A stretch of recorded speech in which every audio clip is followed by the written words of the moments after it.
கர்த்தர் சொல்லுகிறார் மத்தேயு 7:26 நான் சொல்லிய இந்த வார்த்தையை கேட்டு இவைகளின்படி செய்யாதிருக்கிறவன் எவனோ அவன் தன் வீட்டை மணலில் கட்டின புத்தி இல்லாத மனுஷனுக்கு ஒப்பிடுவான்.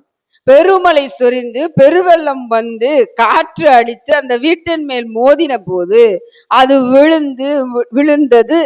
விழுந்து முழுவதும் அழிந்தது என்றார். வாசிக்கிறப்ப மிகவும் பொருத்தமான வசனம். அதாவது கர்த்தருடைய நோக்கங்களை ஆண்டவர் வெளிப்படுத்தும் வண்ணமாக இருக்கிற வசனங்கள். நான் சொல்லிய இந்த வார்த்தைகளை கேட்டு அப்படின்னு சொல்லிதான் இது ஆரம்பிக்குது. அப்ப கர்த்தர் ஒரு சில வார்த்தைகளை சொல்லி இருக்கிறாரு.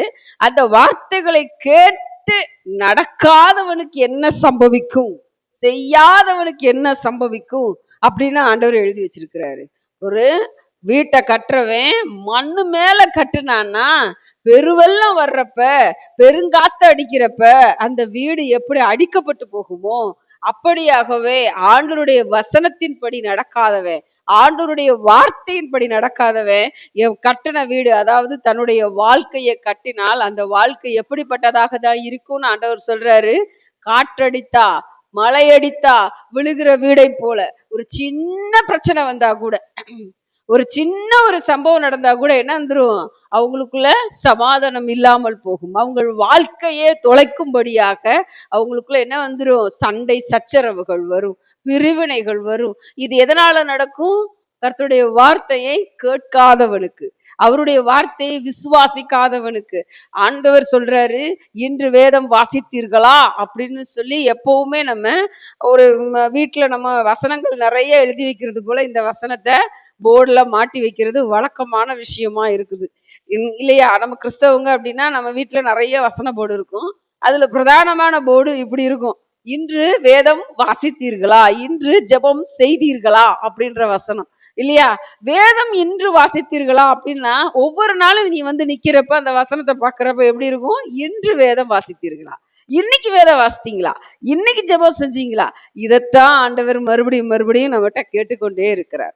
அப்ப இந்த வேதத்தை வாசிக்கிறதுனால நமக்கு என்ன கிடைக்கும்? மத்தேயு 7 நம்ம இந்த வசனத்தை பார்க்கிறோம். இதே 7 வாசிக்கிறப்ப 6 5 வாசிக்கிறப்ப நமக்கு என்ன தெரியும் அப்படின்னா, தேவன் செய்த, இயேசு கிறிஸ்து பூமியிலே பிறந்து அவர் வாழ்ந்த நாட்களிலே அவர் செய்த மலை பிரசங்கத்தை நாம் கேட்க முடியும். ஒருவன் வாழ்க்கையில எப்படி இருக்க முடியும், எப்படி இருக்கணும், எப்படி அவன் கொடுக்கிற விஷயத்துல எப்படி இருக்கணும், தேவனிடத்துல எப்படி இருக்கணும், ஆலயத்துல எப்படி இருக்கணும், சகோதரனோடு எப்படி இருக்கணும், எல்லாவற்றையும் ஆண்டவர் கற்றுக் கொடுக்கிறார். சின்ன சின்ன வார்த்தைகளால உன் சகோதரனுக்கு நீ நீ தீங்கு செய்தேனா உனக்கு என்ன நடக்கும் தெரியுமா அப்படின்ற விஷயத்துல இருந்து, ஆலயத்தை நீ மதிக்கலைன்னா உனக்கு என்ன நடக்கும் தெரியுமா அப்படின்ற விஷயத்துல இருந்து, சின்ன சின்ன விஷயங்களை கூட ஆண்டவர் அந்த மலை பிரசங்கத்துல விரிவாக சொல்லி இருக்கிறார்.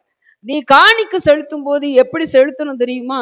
உனக்குள்ள மனஸ்தாபம் இருந்ததுன்னா நீ என்ன செய்யக்கூடாது, உன் சகோதரனோடு சண்டையிட்டு கொண்டு நீ என்ன செய்யக்கூடாது, எனக்கு வந்து காணிக்க நீ செலுத்தக்கூடாது. எல்லாவற்றையும் ஆண்டவர் என்ன செய்யறாரு, போதிக்கிறார் அந்த மலை பிரசங்கத்துல.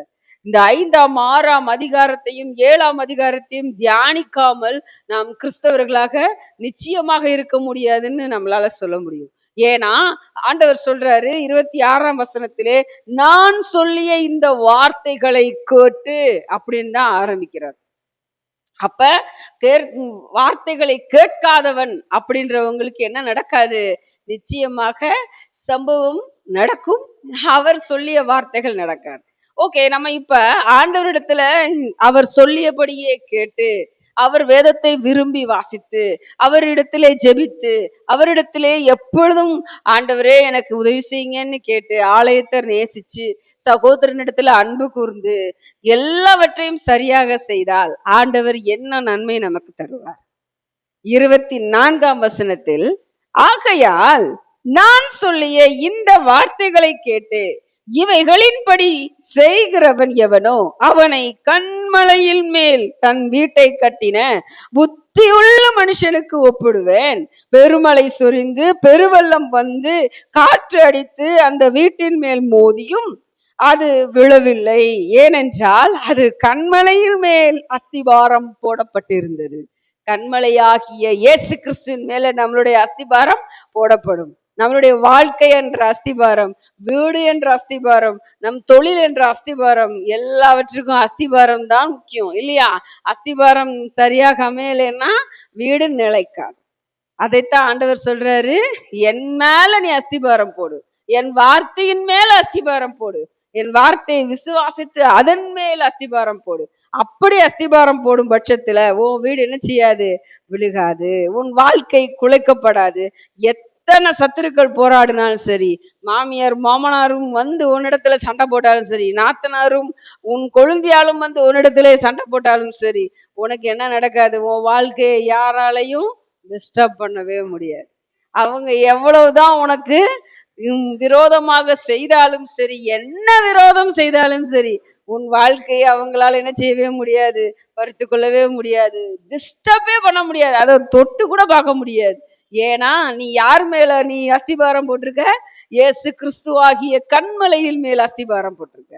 அப்படி கல் மேல கட்டப்பட்ட வீடு நிலைத்திருக்கும். பெருவெள்ளம் வந்தாலும் சரி, பெரும் மழை அடித்தாலும் சரி, பெரும் காற்று வீசினாலும் சரி, நிச்சயமாக தேவன் அதை என்ன செய்ய விட மாட்டாரு? அசைக்க விடவே மாட்டாரு. அப்படிப்பட்ட அஸ்திபாரத்தை நம்மளுடைய வாழ்க்கையில நம்ம போடணும்னா ஒன்றே ஒன்று நம்ம செய்தா போதும். வேதத்தை விரும்பி வாசிக்கணும், வேதத்தில் இருக்கிற வார்த்தைகளை விசுவாசிக்கணும், வேதத்தில் இருக்கிற சத்தியங்களை நம்பணும், அதன்படி நம் வாழ்க்கையை திருத்தி கொள்ளணும். ஆண்டவர் என்ன சொல்லியிருக்கிறாரோ அந்த வார்த்தைகளுக்கு கீழ்ப்படியணும். ஆண்டவர் என்ன சொன்னாரோ அதன்படி நம் வாழ்க்கையை என்ன செய்யணும்? வடிவமைத்து கொள்ள வேண்டும். இப்படிப்பட்ட கிறிஸ்தவ வாழ்க்கை வாழ்ந்து கொண்டு பிறகு ஜெபித்தா, ஆண்டவரே என் வாழ்க்கையை கட்டுங்க, என் வாழ்க்கையை நல்லபடியாக அமைத்து கொடுங்க, எனக்கு நல்ல கணவனாக மாற்றி கொடுங்க, என் மனைவியை சரியாக திருத்தி கொடுங்க, என் பிள்ளைகளை எனக்கு உகந்த பிள்ளைகளாக, கீழ்ப்படுகிற பிள்ளைகளாக மாற்றி கொடுங்கன்னு தேவனிடத்துல கேட்பதற்கு அப்பொழுதுதான் வழிவாசல் உண்டு. இல்லைன்னா நம்மளுடைய வார்த்தை எப்படிப்பட்டதாக இருக்கும்? மற்றவங்க முன்னாடி காற்று அடிக்கப்பட்ட தூசி போல பறந்து போகும். ஆனா கண்மலையில் மேல நாம் அஸ்திபாரம் போட்டு கட்டுகிறவர்களாக இருந்தால் நிச்சயமாக நம் வாழ்க்கையை நம் எப்படி திட்டமிடுகிறோமோ அப்படியாக அதை அமைத்துக் கொள்ள முடியும். கர்த்தர் நமக்கு பட்சமாய் நின்று நமக்காக யுத்தம் செய்வார். நிச்சயமாகவே வார்த்தையை விசுவாசிப்போம், தேவனை விசுவாசிப்போம், இயேசு கிறிஸ்துவை விசுவாசிப்போம், அதன்படி நம் வாழ்க்கையை அமைத்துக் கொள்வோம்.